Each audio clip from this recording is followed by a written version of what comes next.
Welcome to Sounding Board. This is a weekly program produced and directed by club members of Soroptimist International of Novato.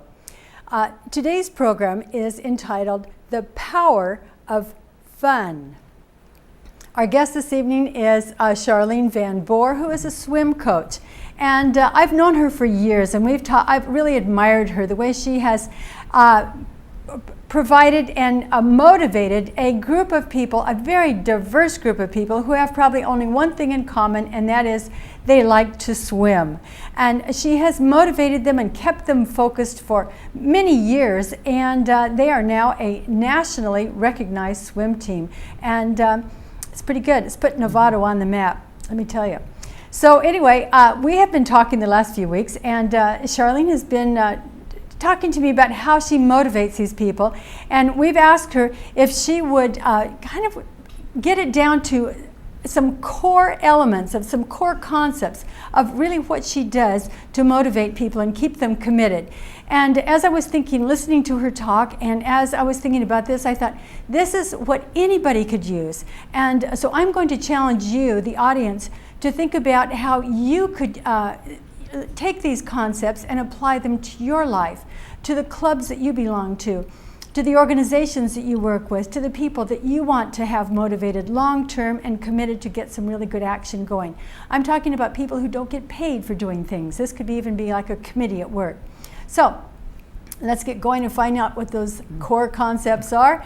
And Charlene, I'd like to ask you, just please tell us what you do. Well, officially, I am the Master Swim Coach at the Meridian Rolling Hills Club.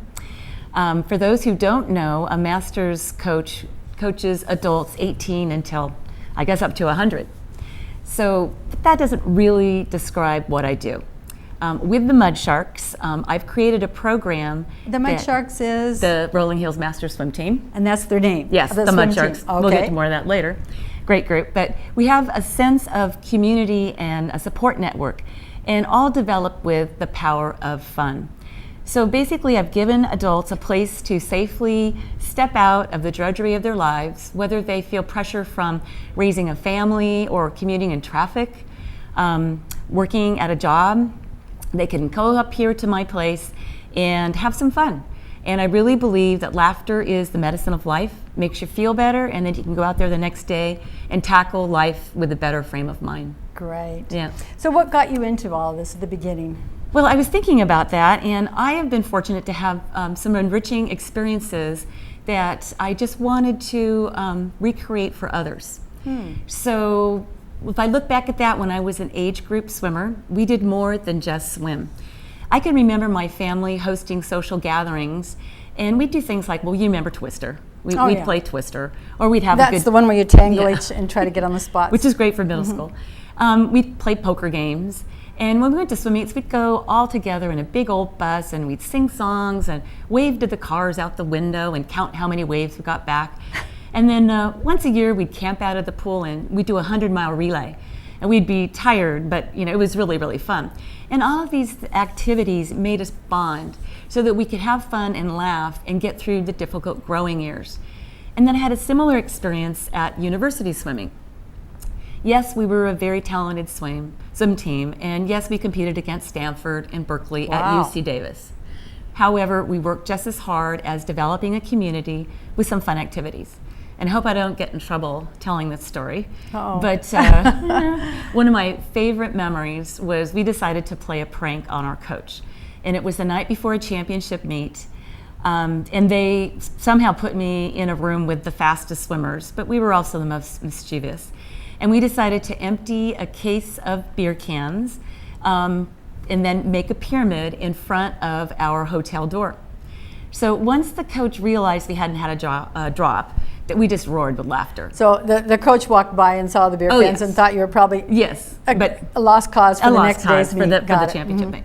But we did things like that, and what it did, it just made us have a sense of community.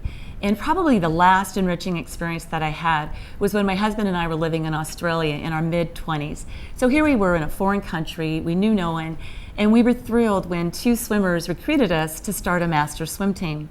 Now, we only worked out once a week, immediately went to the pub, But that bonding time that we had together after the practice was just as important as the training itself. So really from these 3 experiences, I had a sense of belonging to a group, and it really was because of the power of fun. Yeah. That's nice. Yeah. Very good.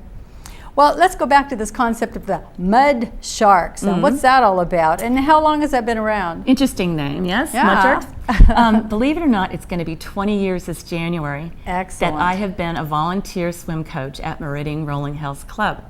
And the way it all started was we kind of missed the camaraderie of what we had in Australia. And I noticed there were a few good swimmers in the pool swimming on their own. So I approached the aquatics director and asked permission to start a team. And he says, go for it. So recruited a few swimmers in the pool.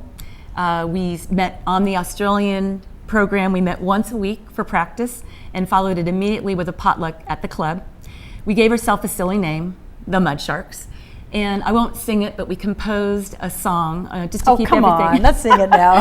To keep us light, and I'll give you the words. It's, I'm a mud shark born, I'm a mud shark bred, and when I die, I'll be a mud shark dead. Ah, So it keeps it light spirit. And isn't there a little hand action that goes with that? Like that.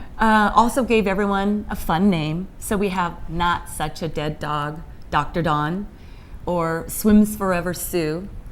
Just something fun. And that's how the Mud Sharks were born. Great, great. Okay, well, you have these, and what's this thing here on the table? That's a secret. We'll get to him later. Okay, just thought, I didn't want to pass up an opportunity here. All right, we talked earlier about the key concepts that you have decided that really keep people bonded and keep them around, keep them motivated. So what are those concepts that you've come up with? Well, analyzing it, I think there's 3. One is obviously the element of fun, but you also need recognition. And then there's the social aspect of it all.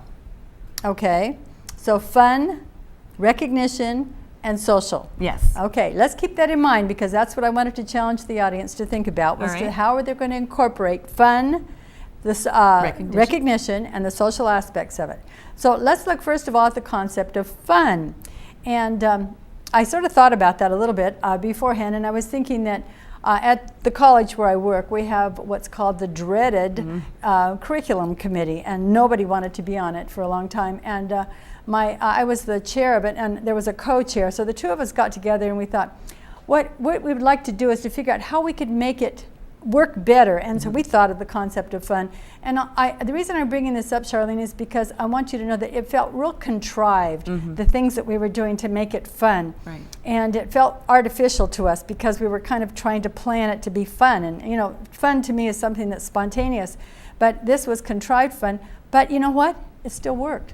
And the people, we got lots of people to be on the committee. People enjoyed being on it, and they stayed on it for years after that. Right. So, but I wanted to share that because that was my experience with kind of forcing a fun situation. Right. Well, if you look at the concept of fun as far as workout, you could say the same thing as your curriculum medium. Maybe they don't want to come to practice. So why? These are adults. They don't have parents making them come. So when you try to do a little bit of ad-libbing with fun, maybe that'll get them into the pool. And they still get a good hard workout, but just maybe not so drudgery. I don't know. But one of the ways I make it fun at workout is I have my lunch box. And there's the good witch, and there's the bad witch. So I'll walk into workout with my lunch box, and I'll kind of jokingly say, oh, I wonder what kind of workout we're going to have today. And this always generates moans and groans, and of course a few laughs. But they always know it's going to be this side. But it's Which just, side is that? The that's bad the Wicked witch. Oh, yes. goodness. Okay. So that's just one example. Another example is birthdays. Every mud shark gets a good splashing and a birthday song when it's their birthday. So we just had one of those today. I make their swimmer in one lane, and I line up everybody else on each side of that swimmer with kickboards and noodles from water aerobics so that they can just splash that swimmer and hit them, and it's kind of dangerous actually. They get carried away sometimes. And then at the end of it, we all sing happy birthday. So we just step out of workout, maybe that's 2 minutes, and then we step right back into the hard training. But it gives everyone a little break. Now, you were asking me about this before. At swim meets, we all wear the shark hats. What is that? It's just a little, I won't put it on. It's an actual visor, isn't it? It's actually a little visor, which I won't wear now, but we do wear at the swim meets. And what's fun about that is we get everyone out there from age 18 to, I think my oldest swimmer, I won't say the name, 77, wearing these hats. And the costumes sort of started with back at workout, where I started dressing up occasionally at workout. And then it kind of went into like costumes at meets. But I sometimes will at Halloween dress up like a witch, and I put so much effort into the makeup and the costume that you couldn't even recognize it's me. And then having had a son, I'll bring a bag of creepy crawlers. So you, if you were my swimmer, might be swimming along and work out, and all of a sudden a life-size boa constrictor might land into your lane. Oh my goodness. Or a bloody hand, or squeegee eyeballs. But of course, now they sometimes wear costumes and do funny things back. So we do this every Halloween. And at Christmas, we do the 12 days of Christmas, and I make all the swimmers act out each verse and then sing. So it's really fun to see adults. What would be an example of that? Leaping in the middle of the pool, doing pirouettes and ballet moves to be the 10 lords of leaping. Oh, 10 lords of leaping, I get it. Okay, or squatting on the bottom of the pool for the 6 geese a laying. And the fitness center overlooks the pool, so we often get some people looking in. But that's how we've incorporated fun at workouts, and then we take this to swim meets and get everyone cheering each swimmer on the block. And we have a reputation at the swim meets of we cheer every swimmer for every race. So we just keep that, even though this is a national event. You take your little hats. In fact, we made it. One of our relay teams made it in the National U.S. Swimming Magazine in what I call the centerfold. Oh my gosh! Wearing this, so this really is our totem. That's fabulous. So that's how you make fun, and you're right. Some of it is, some of it is kind of contrived, but it works. It works, and you're the inspiration of it. That's great. Well, let's go to the next concept, and that is the one of rewards or recognition. So how do you reward people, especially, not all of your swimmers are record-setting swimmers, are they? Right. We have all levels of swimmers, just from fitness to triathletes to nationally ranked to world ranked, and we have all levels. But what I try to do is, in the pool, I try to give as many comments as I can to everybody about their stroke technique or about their effort level. Maybe somebody's trying really hard. That doesn't mean they have to be fast. And then out of the pool, I have 4 bulletin boards. It takes that many to recognize everybody. And this is around the club on the walls? Yes, at the Rolling Hills Club in the upper hallway. If you've gone down that hallway, you'll see all of our mud sharks are famous. So I think I've even seen my picture in some of those pictures before, and I'm not even on the mud sharks team. Well, you're a significant other, so that counts. But I'll do things like recognize a swimmer of the month. And this person, it might not be for something they did that's fast. Maybe they just came to more workouts during the month than they ever have in the past. And I'll write a write-up about them and then have them do a bio and put up some nice photos, and that's up there for the entire month. But then for those who just attend, I'll do a monthly attendance. So you might be the highest attendance for the month just for coming to workout. I also, if somebody goes to a triathlon or a Golden Gate open water swim, maybe a cycling event, I try to get them to give me a write-up and a photo, and so I can make them famous. I always have a collage of photos in one of the other boards of something recent that the mud sharks have, either a meet celebration or maybe someone's had a new baby or become a grandparent. So there's different ways of being recognized that way. And then of course I have an annual awards party, and that's the biggie. And you've been so kind to host it the last several years. So, and that one we give some of the big awards, like the highest meet points for the year or the most improved, but sometimes we give funny awards. So it's spontaneous. We do it differently every year. Good. So we've talked about fun. We've talked about the recognition or awards and things like that. The third one now is?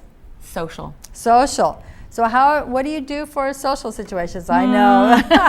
What don't we do? Okay. I really think that regular social gatherings is really a key element that's gotten mud sharks to be committed to the team over the years. I have probably 5 or 6 swimmers that have been on the team since 1990. And I have some, probably 10, that have been there since the first 5 years. So what keeps them coming back? I really think the social I really gatherings- have to ask you that. Why do they keep coming back? Because they have nothing in common except they like to swim.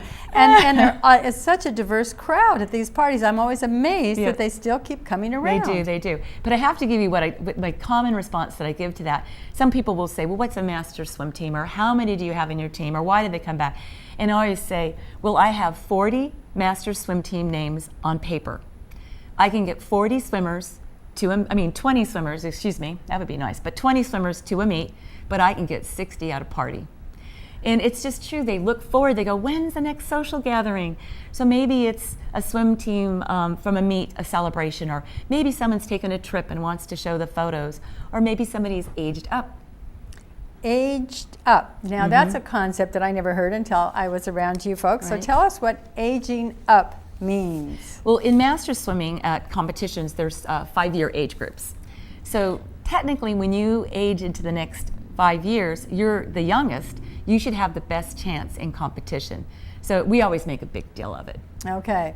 Now, my husband, who happens to be on your swim team, was aging up not too long ago, and I will have to share this little insider story.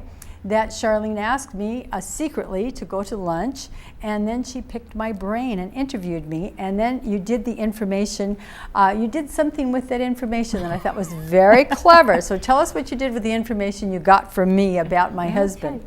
Well, before I go there, everybody who ages up gets a party. But your husband, Norm, was turning 70, and that's a big one. Yeah. So I wanted to do something special. So after talking to you, we did determine that Norman loved anything to do with cowboys, that his favorite childhood memory was riding a pony and having his picture taken, and that his favorite television program was The Lone Ranger. So you were so kind enough to coerce him to wear jeans and some sort of Western-looking shirt that night, and then you snuck in his cowboy hat to the party. And I had done my research where I learned that the Lone Ranger wears a black mask and screams, "Hi-ho, Silver." You didn't know that? You had to I research had to that? research. That's embarrassing. You must be really young. I'm sorry.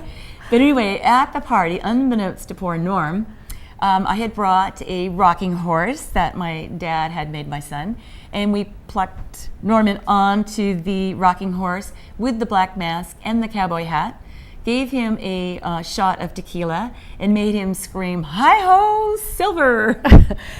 It's amazing that you got him to do that, because he's such a seriously normal person, and it's really hard to see him do that, but he really enjoyed it, and he went along with it. And then afterward, amazing. everyone came up and had the pictures with Norm on his pony. That's right. So that's we had a right. lot of fun with that That's one. right. That's great.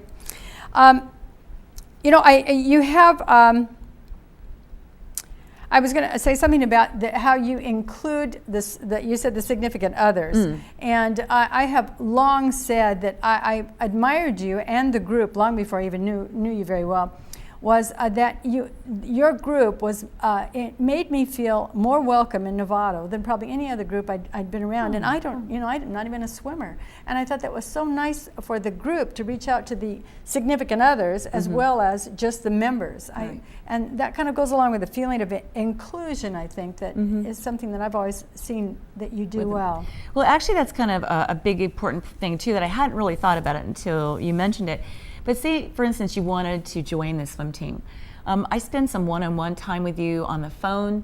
Then I would meet with you at the pool one-on-one and look at you and talk to you and see what your needs are and your skill set, and then tailor a program for you.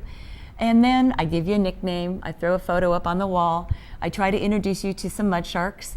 And then I dedicate my time to walk you through 4 different lessons so that when you step in the pool, you've had all the newest technique of the 4 competitive strokes.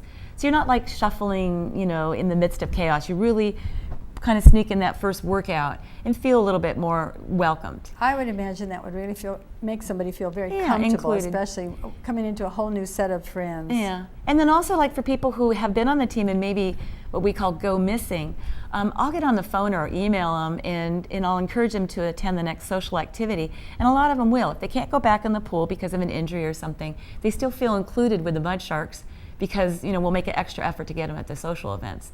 And then as insignificant others, we always encourage and we try to get them involved. I was very impressed. Thank you again for doing that. You're welcome. So tell us about the awards. Now you've used all these three, I'm going to review it again, fun and rewards and then social activities. Yes. You've brought this Mud Shark team along, so tell us about the awards. Show off a little bit for us now. Well, actually, we have done quite well.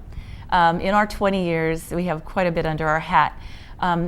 We are part of a association of swimmers called Pacific Masters Swimming. And that represents Northern California. And there are over 10,000 swimmers in this group with maybe 50 to 100 swim teams. And yet when the Mud Sharks go to a championship meet, we consistently place in the top 3 teams. So that says something. Nationally, we can go to, well, we just went to a nationals with 4 swimmers. Each one of them placed in the top 10. They all earned medals. We even had a couple of golds. Wow. And then in the past, we've set national records. And then several years ago, we had a team break a world record in a relay. That was very, very exciting. Congratulations. Yeah, that was exciting. And then they even have awards for coaching. And I was fortunate enough that my team collected this packet that thick with evidence that supporting me to win this award. And I actually won Coach of the Year for Pacific Masters back in 2001. And that was out of how many coaches? Oh, well, there's 50 to 100 teams. Okay. So yeah, it's quite an honor. Nice, quite an honor. Pretty nice. Very but good. you know, Carol, I have to tell you that even though we do well, it's really not about winning. Yes, we train hard, and yes, we work on perfect technique. But our success at the Mud Sharks is just a byproduct of the power of fun. That's great. That's great. Well, Charlene, remember that I was telling the audience to kind of get excited about, you know, using some of these concepts. Do you have any last-minute kind of thoughts to tell them? I would just start with one thing. So let's say you're in a small office or you have a meeting of some type. Maybe pick the birthday theme. Maybe you have a fun hat that they have to wear for the day. Or maybe you sneak up on them and give them a cupcake with a candle and everybody throws paper all over them. I mean, you can think of something fun, and that doesn't take much out of the day, but just start with one thing and incorporate it and see how it goes. And then maybe start with a social. I think something social. Sometimes people, especially in an office environment, they just sort of poo-hoo the birthday concept. But you know, here's birthday. The birthday is a way of having people feel included, Yes. feeling recognized. Part of a group. And I like the idea of using recognition of all kinds of strange little weird things like best attendance or whatever it is. It doesn't matter Right. what. Just have fun. I think that's great. Well, Charlene, I've always admired you. I want to say that publicly now for everybody to hear. I admire you. I admire the way that you have worked with your group and you've kept the motivation going. And you've taken a small group of people who have very little in common except the fact they like to swim and maybe they also like to have fun. I have a feeling that you've probably brought that concept to them. And you've put Novato on the map in the swimmer circles. You really have. And I would like to challenge the people, if you're working with volunteer groups or volunteers and you have a club or an organization or a committee at work, these are concepts that you could, core concepts that you can use to help motivate your people to stay there with you and stay focused on what you want them there for and stay committed in. And you've had these people with you for 20 years? Some of them. 20 years. It's a long time. Fabulous. So thank you, Charlene, for being with us and sharing your motivational techniques. It's just been fabulous. And thank you. And you know what? I can't wait to start using some of these techniques in some of my dry committees at school. That's going to be great. Good. So thank you for being with us, and thank you, Novato Public Access Television, for providing the support for Soroptimist International of Novato to put together this sounding board series. Thank you very much. Thanks, Carol.